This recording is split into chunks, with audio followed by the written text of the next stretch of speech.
Everyone, welcome back here to my channel where I play Plan Zoo. My name is Nisse and today we are building for the Black Rhino and making a Black Rhino restaurant. So if you want to see how I built all of this, because it was a lot, or learn about people in the real world work to save Black Rhinos, then please keep watching.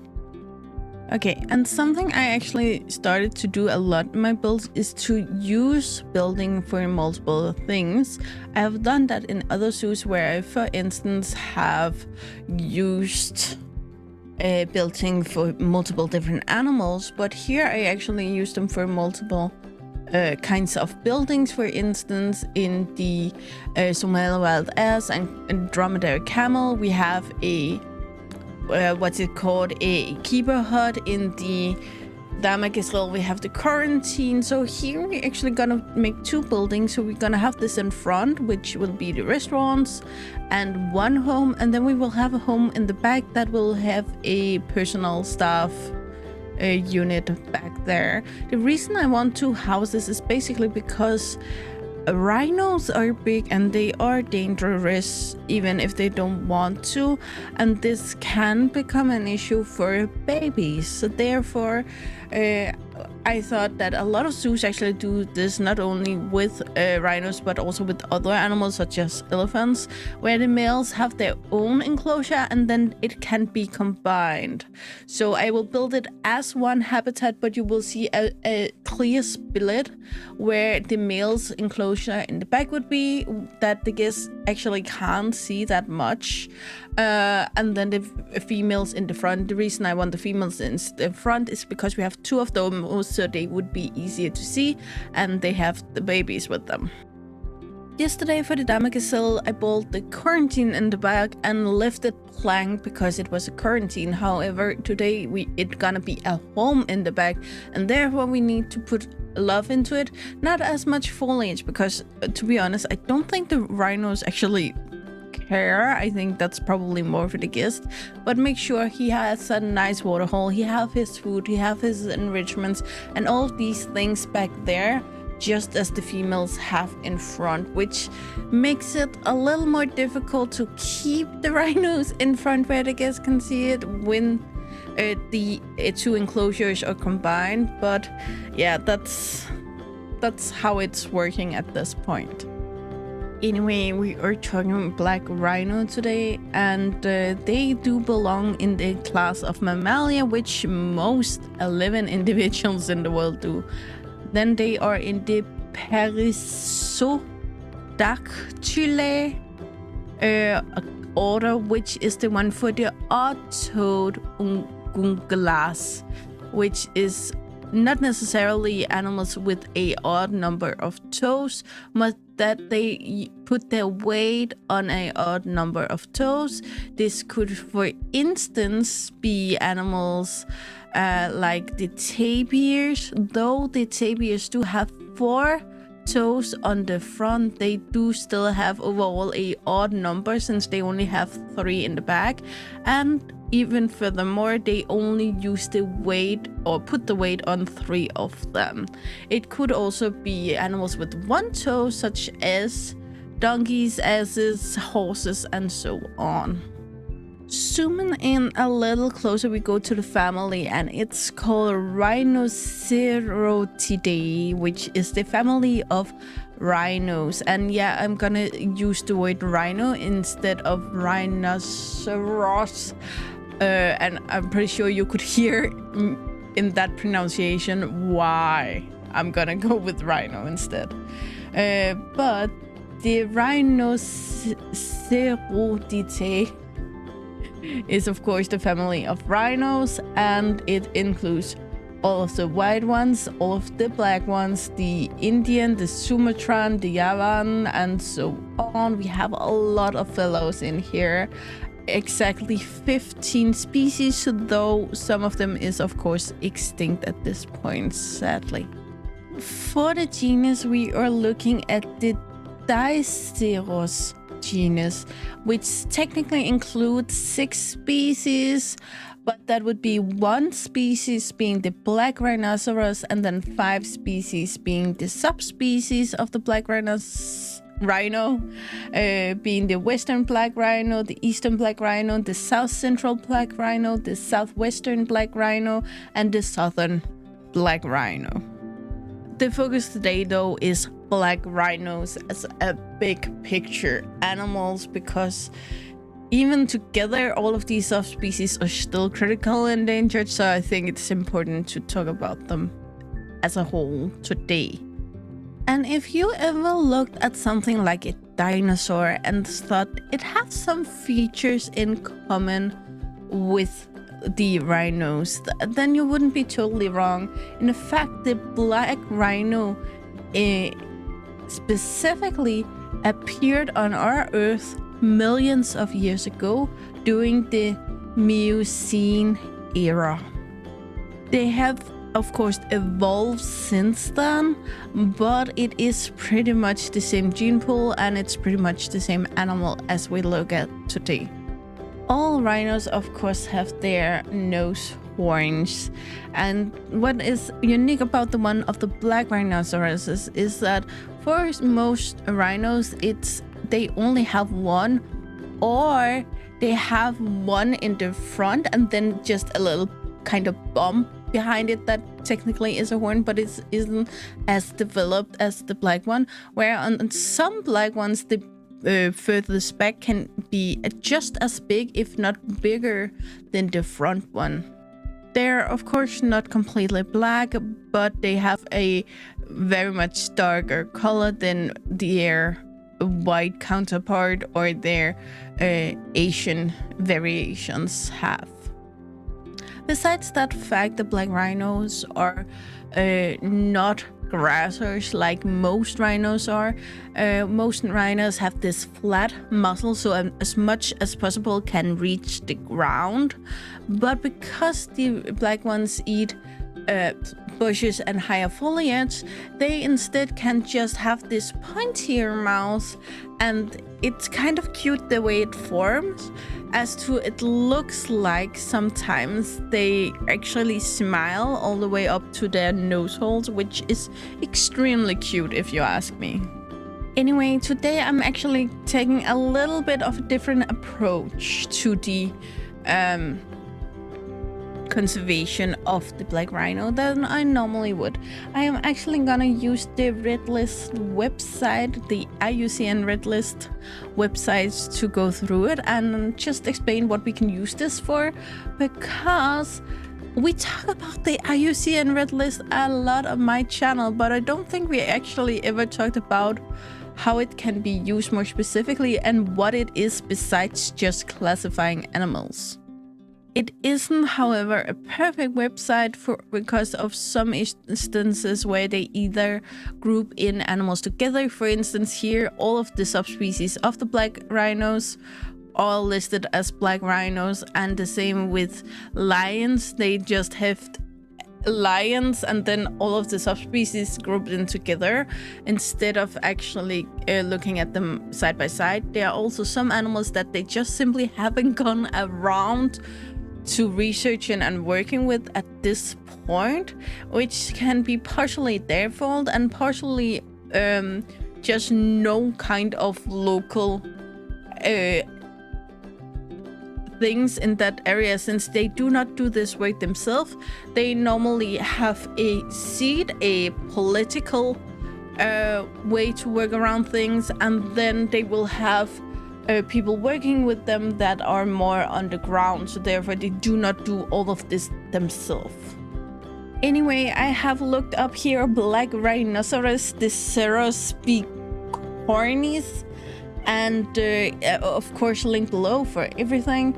There's just a short abstract here. Black Rhino, the Ceros bicornis, has most recently been assessed for the IUCN Red List of threatened species in 2020. The Ceros bicornis is listed as critically endangered under criteria A2 ABD plus 4 ABD. And I'm not gonna look up what all of these means, but it's just to give you a feeling of it. It also lists here to the right, last assessed in January 14th, 2020, and scope of assessment is global. This part is important because some animals, for instance, both live in our part of the world, which would be Northern Europe, and then in Canada, for instance. And then it's important because some of them have individuals assessment for the Canadian population and the North European population, and some of them would group them together, and some of the animals are actually listed as both. So if you're looking for animals in here, just be aware, because if you want something specific out of it, it can help to look more local. Scrolling down a little further in on the website, we get a beautiful map of where we can see them, and it is of course here in Africa. They do list that the population trend is increasing. The number of mature individuals is 3,142, which is a lot more than we have heard about from other animals that are critical endangered or even less endangered, but because they are spread out over this giant area, it can still be issues even though they have kind of a high number. Then they have habitat and ecology, which is savanna, scrubland and desert. And looking to the map, we have a lot of colorations going on, and then they define that we have orange for resistance. We have green for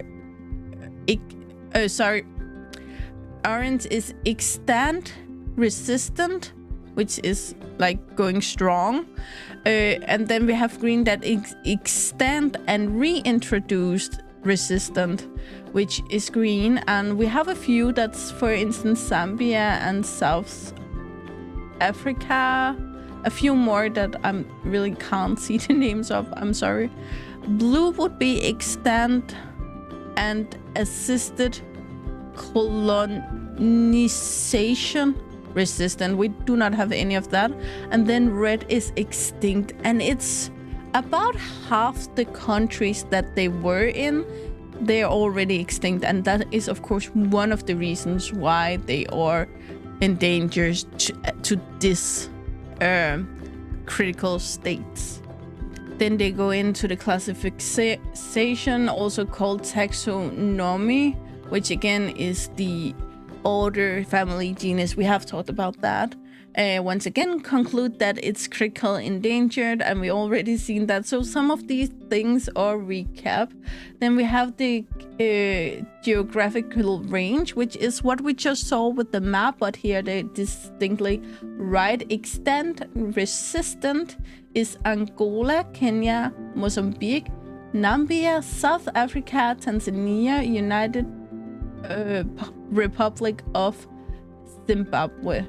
And then we have the extend and reintroduce, and that means that animals in captivity have been introduced to the area and are going strong. There could still be some original free rhinos in the area, but they are, at least some of them are comes from captivity, and that is Botswana, Eswatini, Malawi, Rwanda and Zambia, and it is extinct in Benin, Burkina Faso, Cameroon, Central African Republic, Chad, Congo, the Democratic Republic of the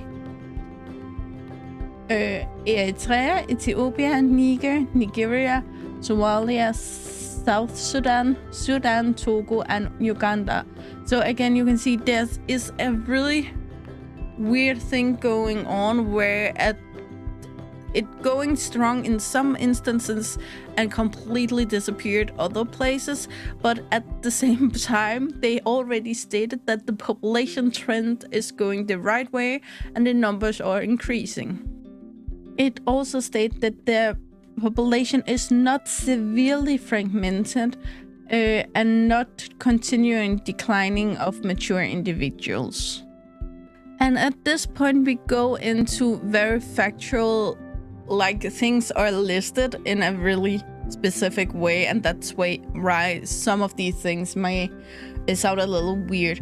But under threats, there is different classifications it could be under, and one of them being biological resource use, which would be for the rhino here, hunting, trapping terrestrial animals. Under natural system modifications, it says other ecosystems modifications.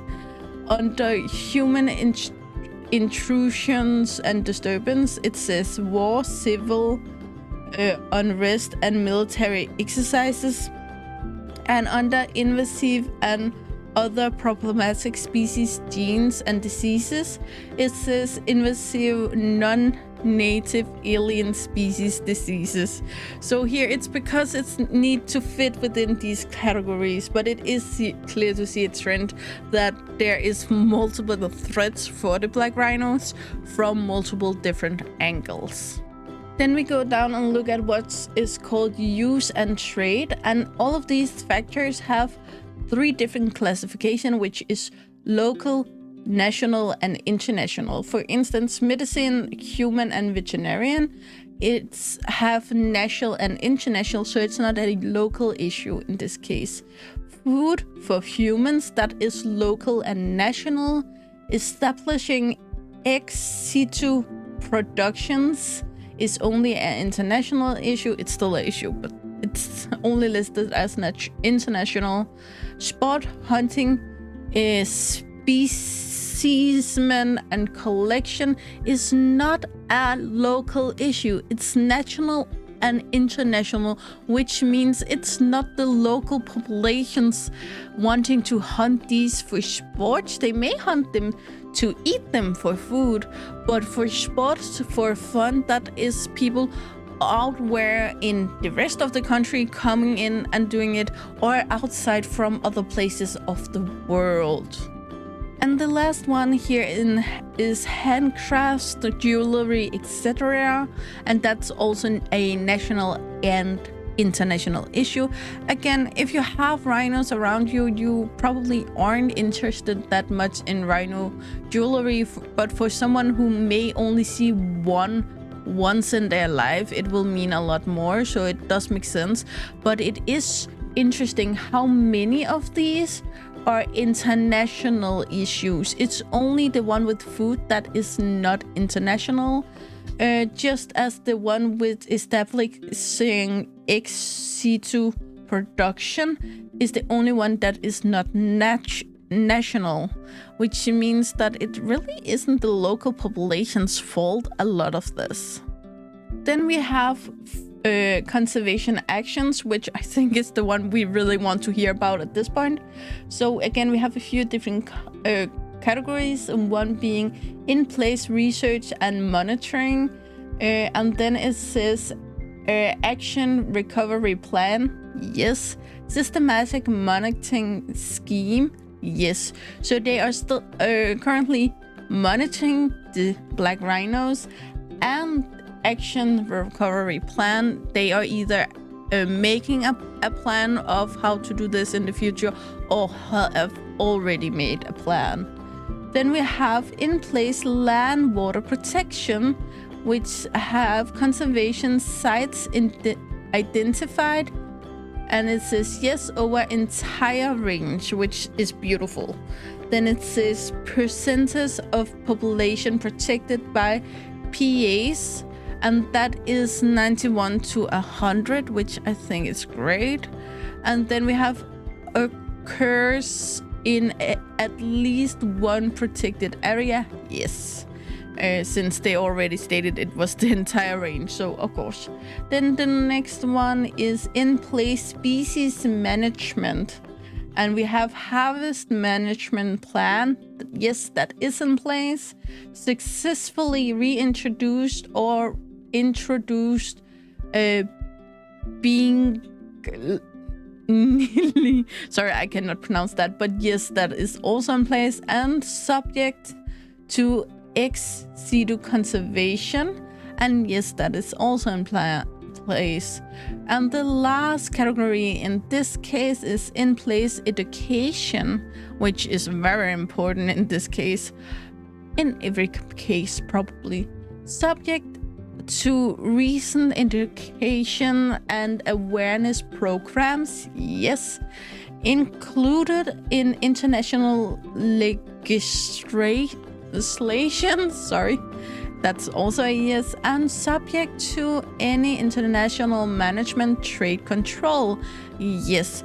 Can you trade them without this control? Probably, but it's not legal and you really shouldn't. Then they have a link of where you can go back and search for more animals on their website, and further down, which is the really good stuff, external data, which is data either from other parts of IUCN's work or from people working for brands or in some way combining efforts with the IUCN. Again, a lot of these research that not only IUCN but other places do, they do not actually want to hold that for themselves. They want to share it so as many people as possible can help in the good fight, which is beautiful when people come together to work for these kinds of things.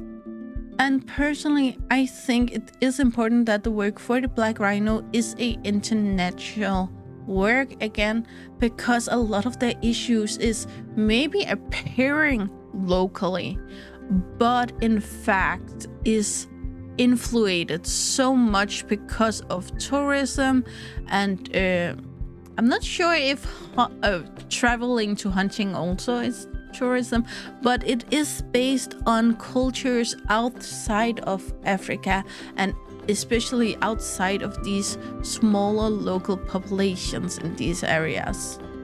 I'm running out of time, but I will say that these external data are listed in a very good manner where you can find everything. For instance, images and external links is one category, and then they have cities, legislation from species surplus, that is one category, and then we have studies and actions from conservation's evidence, and then they have documented exactly where they have introduced black rhinos to help the population and what else they have done, which I would actually like to go into in a later video, but we are running out of time here. I hope you enjoyed this. I know it was a little different, but I just really wanted to show that IUCN is much more than just classifying animals. Anyway, guys, enjoy the cinematics and I will come back afterwards.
Okay, guys, that's all I got for you today and all I got for you this week.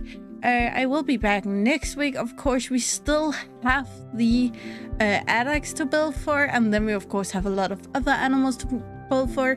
I'm not sure when we will go back to natural or my normal schedule, since I do not know when the mods will start coming out again. But besides that, guys, it's for this week, and I really hope you enjoyed it. And as always, you know the drill. Like, subscribe, and turn on the bell. Turn on the bell of notification so you know the next time I upload a video. I really hope to see you again, either in the comments below or in the next video. Bye, guys.